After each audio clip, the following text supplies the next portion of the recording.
آیت کا ٹکڑا نازل کیا تو رسول اللہ کو بھی سمجھ آ گئی اور قرآن کے طالب علموں کو بھی سمجھ آ گئی کہ رسول اللہ صلی اللہ علیہ وسلم کا کوئی بیٹا بھی مرد نہیں بنے گا، کوئی بیٹا بھی بلوغت تک نہیں پہنچے گا، رسول اللہ کسی مرد کے باپ نہیں بنیں گے۔ ما کان محمد ابا احد من رجالکم، بیٹوں کے باپ بنیں گے لیکن کوئی بیٹا بلوغت تک نہیں پہنچے گا۔ اور یہ خبر غم ہے رسول اللہ صلی اللہ علیہ وسلم کے لیے بھی یہ خبر بظاہر ایک خبر غم ہے، لیکن ساتھ ہی اللہ رب العزت نے آیت کا دوسرا ٹکڑا نازل کر کے نہ صرف رسول اللہ کے زخموں کے اوپر مرہم کو رکھا بلکہ رہتی دنیا کے لیے ایک اصول بیان کر دیا، وَلَٰكِن رَّسُولَ اللَّهِ وَخَاتَمَ النَّبِيِّينَ، اگرچہ آپ مردوں میں سے کسی کے باپ نہیں ہوں گے لیکن آپ کے سر کے اوپر ختم نبوت کا تاج رکھ دیا جائے گا،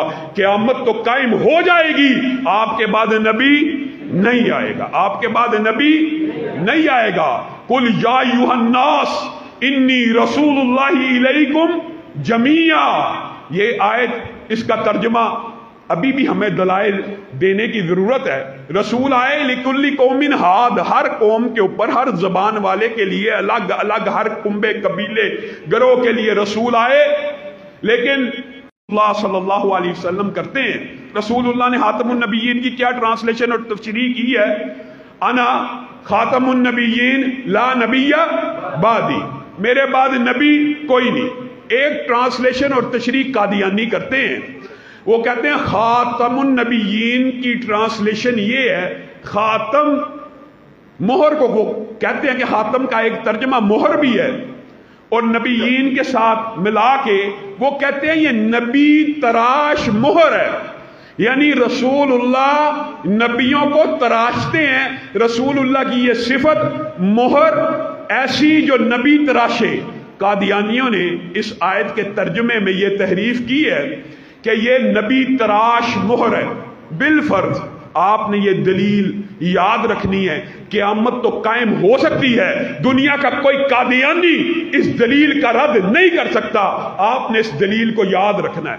یہاں پر خاتم النبیین جو قرآن پاک میں آیا ہے، یہاں پہ جو نبی کا صیغہ ہے یہ واحد ہے کہ جمع، واحد ہے کہ جمع، اور عربی میں جمع کم از کم کتنے افراد کے لیے استعمال ہوتی ہے؟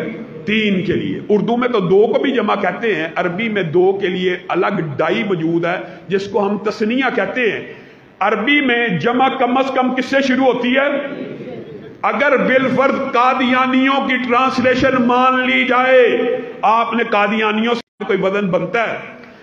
اور ایک بات آپ حیران رہ جائیں گے، رسول اللہ صلی اللہ علیہ وسلم نے جہاں کہیں بھی اشکال بھی پیدا ہونے کی گنجائش موجود تھی، اشکال یعنی مغالطہ لگ سکتا تھا کہ نبوت کی گنجائش موجود ہے، جیسے حضرت علی کا واقعہ، سارے کا سارا وقت تھوڑا آپ کے سامنے مختصراً رکھتا ہوں۔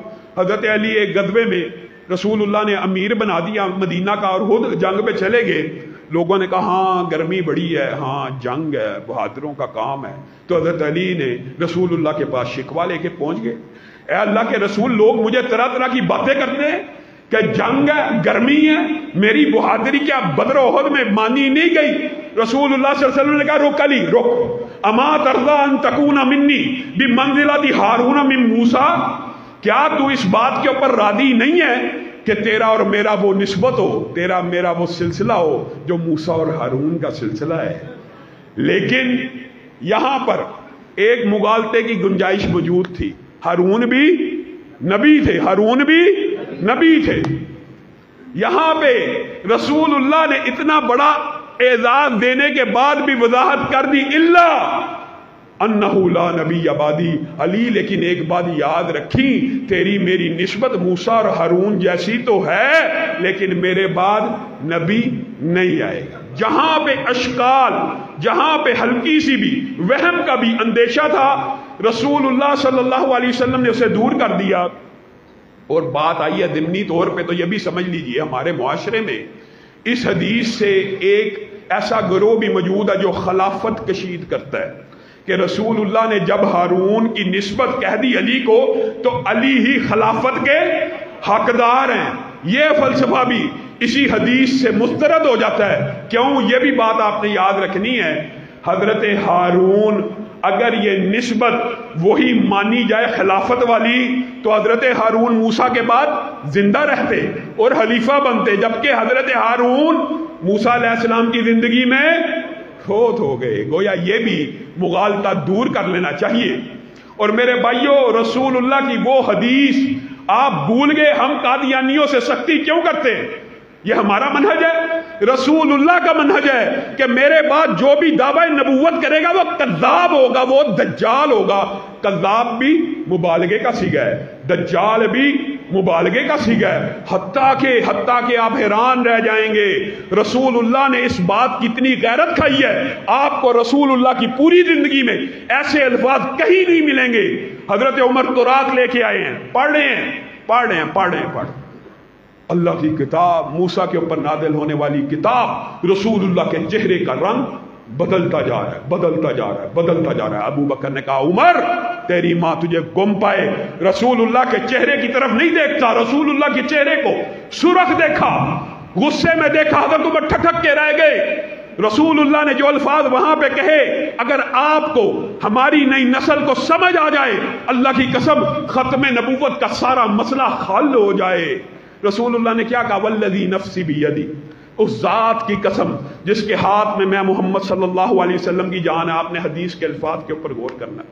لو بدا لکم موسیٰ، تم توریت کی بات کرتے ہو اے عمر، لو بدا لکم موسیٰ فاتبعتموہ وترکتمونی لضللتم عن سواء السبیل۔ اے عمر، اگر موسیٰ بھی زندہ ہو کے آ جائیں، اس دنیا پہ واپس آ جائیں، اور تم مجھے چھوڑ کر ان کی پیروی کرنا شروع کر دو، اللہ کی قسم تم گمراہ ہو جاؤ گے۔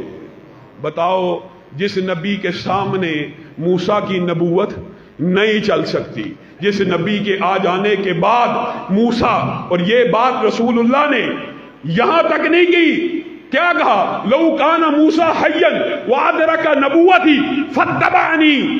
اگر موسیٰ زندہ ہو کے لوٹ بھی آئے، عمر زندہ ہو کے لوٹ آئے اور میری نبوت کو پالیں، تو ان کے پاس اس بات کے علاوہ کوئی چارہ نہیں، میری نبوت کے اوپر ایمان لے کے آئے اور میری پیروی کرنا شروع کر دے۔ بات ختم۔ موسیٰ بھی اگر زندہ ہو کے آ جائیں تو کس کی پیروی کریں؟ رسول اللہ کی۔ اور یہ ہمیں بلاتے ہیں مرزا غلام احمد قادیانی کی پیروی کی جائے رسول اللہ کے بعد۔ آپ حیران رہ جائیں گے کہ آج تک جنہوں نے بھی نبوت کا دعویٰ کیا وہ ایول جینیس تھے، بریلینٹ تھے، ذہین تھے، لیکن یہ مرزا غلام احمد قادیانی غبی ہے، بے وقوف ہے، اس کو بھی یہاں سے امتی میسر آگے صرف اور صرف گوروں کی پشت پناہی کی وجہ سے۔ اس نے خود لکھا کہ میں نے گوروں کی حمایت میں اور جہاد کی مخالفت میں اتنی کتابیں لکھی ہیں کہ لائبریری بھر جائے، الماریاں بھر جائیں۔ ذہین اور ایول جینیس لوگوں نے نبوت کا دعویٰ کیا، حتیٰ کہ آپ حیران رہ جائیں گے کہ زمانہ ماضی میں ایک شخص نے اپنا نام لا رکھ لیا، ایک شخص نے اپنا نام لا رکھ لیا، لا، اور اپنا نام جب لا مشہور کر دیا تو کہا راوی کو غلطی لگی ہے، یہ جو حدیث ہے لا نبی بعدی، یہ حدیث تھی لا نبی بعدی، مبتدا اور خبر بنا دیا اور کہا لا نامی نبی آئے گا میرے بعد۔ رسول اللہ نے یہ نہیں تھا کہا کہ لا نبی بعدی، میرے بعد کوئی نبی نہیں، بلکہ لا نبی بعدی، لا میرے بعد نبی ہوگا، اپنا نام لا مشہور کر دیا لوگوں کو مغالطہ ڈالنے کے لیے۔ اسی طرح ایک شخص خلیفہ ہارون الرشید کے دور میں نو ہوا کرتا تھا، اس نے بھی نبوت کا دعویٰ کیا۔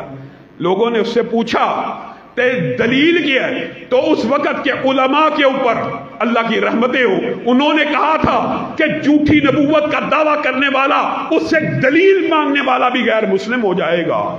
لیکن اس سے جب پوچھا گیا تو کیا تیرا مقدمہ، کہا جو قرآن پاک میں اللہ نے کہا نا کہ نوح کی 50 سالہ عمر کم تھی 1000 برس میں سے میں وہ 50 سال پورے کرنے کے لیے آ گئی۔ یہ ایول جینیس لوگ تھے، لیکن یہ غلام احمد قادیانی ایسا غبی ہے، خود اپنے بارے میں لکھتا، اپنے بارے میں کہ میں بچپن میں ایک جیب میں مٹی کا ڈھیلا رکھا، خود اپنے بارے میں لکھ رہا ہے۔ اور گستاخ ایسا ہے کہا میری سیر ہر وقت کربلا میں ہے، لاکھوں حسین میری جیب میں پھرتے ہیں، تم مردہ علی کی بات کرتے ہو، تمہارے سامنے زندہ علی موجود ہے۔ سیدہ فاطمہ نے معاذ اللہ اس خبیث نے ایسی جسارت کی ہے، کہا سیدہ فاطمہ نے مجھے اپنے پاس لٹایا اور اپنا سب کچھ دکھا دیا معاذ اللہ، اور پھر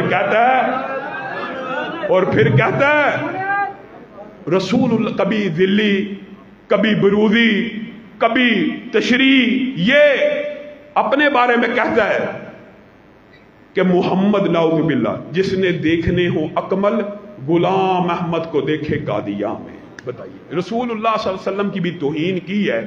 ان لوگوں کے ساتھ نرمی برتی جائے، شریعت کا یہ فیصلہ ہے، اجماع صحابہ ہے۔ آپ نے مرتدین کے حوالے سے اجماع کا ذکر سنا، منکرین زکوٰۃ کے حوالے سے اجماع کا ذکر صحابہ کی زندگی میں سنا، لیکن شاید آپ کے علم میں نہ ہو کہ سب سے پہلا اجماع صحابہ کا جس موقع کے اوپر ہوا، جس موضوع کے اوپر ہوا، وہ ختم نبوت تھا۔ اور انہوں نے یہ اجماع کیا تھا کہ ختم نبوت کا ایک ایسا سینسٹیو مسئلہ ہے کہ جو دعوی نبوت کرے صرف اس کو تحقیق نہیں کیا جائے گا، بلکہ جو دعوی نبوت کو مانے گا اس کی گردن کو بھی تن سے جدا کیا جائے گا۔ 40,000 کے لشکر سے ٹکرائے، 28,000 کو تحقیق کیا۔ یمامہ کی جنگ اس بات کی شاہد ہے کہ پوری رسول اللہ کی زندگی میں اتنے صحابہ شہید نہیں ہوئے جتنی اکیلی جنگ میں 1200 سے زائد صحابہ نے اپنی جانوں کی قربانی دی۔ کس کی حفاظت کے لیے؟